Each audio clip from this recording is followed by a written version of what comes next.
buenos días, consejera. Buenos días, Salvador. Saludos a su auditorio. Con el gusto de saludarla. Pues, ¿cuál es el objetivo de este procedimiento oficioso que aprueba ayer el INE y por qué la resolución todavía es preliminar? A ver, creo que es importante, que bueno que lo mencionas, precisar una cuestión. La resolución no es preliminar. La resolución es el dictamen, ya es la resolución final del dictamen consolidado de los proyectos de resolución de la fiscalización de las campañas del 4 de junio pasado. Lo que todavía no tenemos es la cifra definitiva que va a estar en esas resoluciones. ¿Por qué no tenemos la cifra definitiva? Porque el día de ayer se aprobaron un conjunto de modificaciones a los proyectos que se nos presentaron y todavía se tienen que impactar y tienen que consolidarse en números. Esto se hace a través de, lo llamamos técnicamente engroses, es decir, ya se impactan todos los cambios y se pasa el acuerdo final. Pero la resolución ya es definitiva. Ya es oficial. Lo que sí se ordenó el día de ayer también es abrir lo que llamamos un procedimiento oficioso. ¿Qué pasa? Tenemos un gasto específico, es uno en particular que tiene que ver con los gastos que tuvieron los partidos políticos el día de la jornada electoral, que también se tienen que contabilizar para efectos de los gastos de campaña. El día de ayer se determinó no sancionarlos directamente el día de ayer porque se tenían que garantizar ciertos procedimientos para con los partidos políticos y abrir un procedimiento específico para ese gasto, mismo que se resolverá más tardar en el mes de agosto. Pero lo que es el dictamen ya está votado, está aprobado por el Consejo General y ya es definitivo. Lo que sí, por supuesto, está sujeto a que cualquiera de los partidos políticos impugne una parte de los dictámenes y en su caso el tribunal resuelva. Cosa que están en su derecho de hacer y ellos pueden impugnarlo también ante el INE. Ahora, una vez definido que sí hubo rebasamiento de topes de campaña, tanto por el PRI como por el PAN en Coahuila, lo que procedería, es decir, la posible causal de nulidad, eso ya no le corresponde al INE, sino al tribunal. Efectivamente, lo que el INE tiene la obligación y la atribución para realizar es realizar la fiscalización y determinar las cifras finales de la fiscalización. El impacto que esto tenga en una posible causal de nulidad, eso es algo que el que lo determine es el Tribunal Electoral.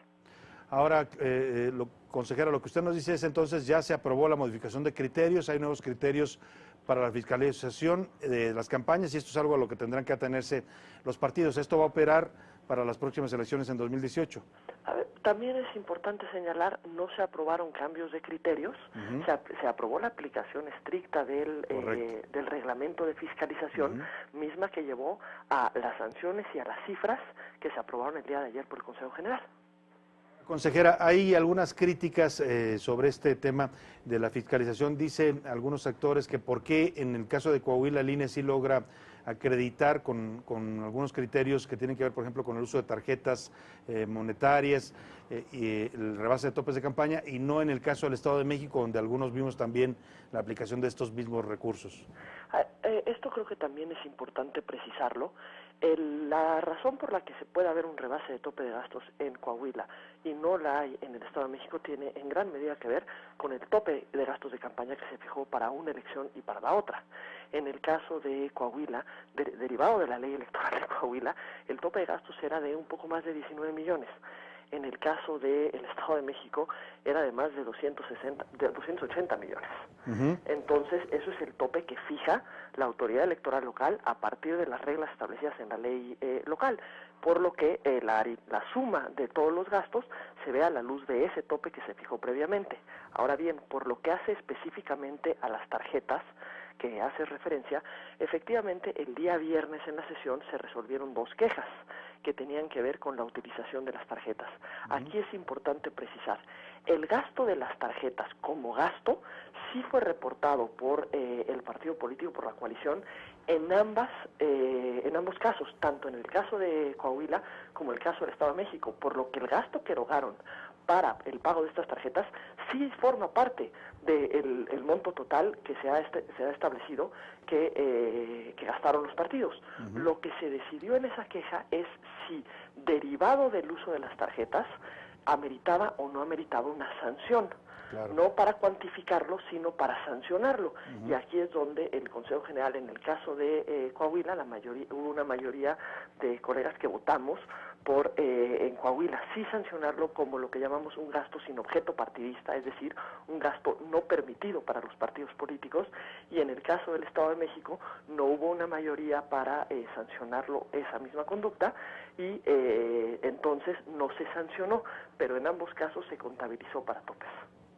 Hola, consejera Selene Ávila, buen día. Selene, buenos días. Bien, gracias. Ya de alguna manera lo dijo, pero para precisar un poco más y que nuestro auditorio entienda por qué el INE dice, mi facultad llega hasta aquí, ahora es materia de los órganos jurisdiccionales del tribunal ya resolver. Si nos puede explicar por qué el INE pues no anula una elección. Perdón, yo sé que suena obvio que se lo pregunte así, pero la gente en términos generales no tiene conocimiento de la materia electoral. ¿Por qué el INE no anuló? ¿Por qué se lo deja a la instancia jurisdiccional? No, muchísimas gracias, Elena. Creo que es importante precisarlo. Lo que es la atribución del INE en esta materia es la fiscalización de los recursos de los partidos políticos y los candidatos. Es decir, verificar el origen y destino de todos los recursos empleados por los partidos políticos y los candidatos. Eso es lo que se revisa a partir tanto de lo que reportan los partidos políticos como lo que detecta la propia autoridad. Realizamos un conjunto de visitas de verificación, monitoreos de vía pública, monitoreos en redes sociales, en medios de comunicación, radio y televisión, etcétera, y se van contabilizando todos y cada uno de los gastos que erogan y de los ingresos que tienen los partidos políticos y los candidatos. Y lo que nosotros tenemos que emitir es un dictamen sobre la fiscalización. Ahora bien, en nuestro sistema hay un sistema de medios de impugnación, es decir, de formas de combatir las decisiones de las autoridades, y esto le corresponde a los tribunales. Y es en este combate a las resoluciones donde se puede solicitar la nulidad de una elección, ya sea por causas de la organización de la elección misma, que fue impugnada. Hay impugnaciones pendientes de resolverse por cuestiones que ocurrieron durante la campaña, en la jornada electoral, etcétera, y hay una causal específica. A partir del 2014, de la reforma de 2014, se estableció la posibilidad de que se anule una elección por 3 causales. Si hay un rebase de los topes de gastos de campaña por más del 5%, si hay el uso de recursos de procedencia ilícita o recursos públicos, o si hay adquisición o compra de tiempos en radio y televisión. Si se ocurre cualquiera de estos 3 supuestos y dice la Constitución si esto es determinante para la elección, y se presume que es determinante si la diferencia entre el primero y el segundo lugar es menor a 5%, entonces procede la nulidad de la elección, pero esto es una decisión que está conferida directamente a los tribunales. Muy bien, Así por lo pronto es. el INE ya emitió su dictamen y ese es, bueno, pueden rebatirlo los partidos, pero tendrán que hacerlo ya por los cauces que les otorga la propia ley. Consejera Pamela San Martín, agradecemos mucho su opinión y sus datos en este tema. No, gracias a ustedes y nuevamente saludos a su auditorio.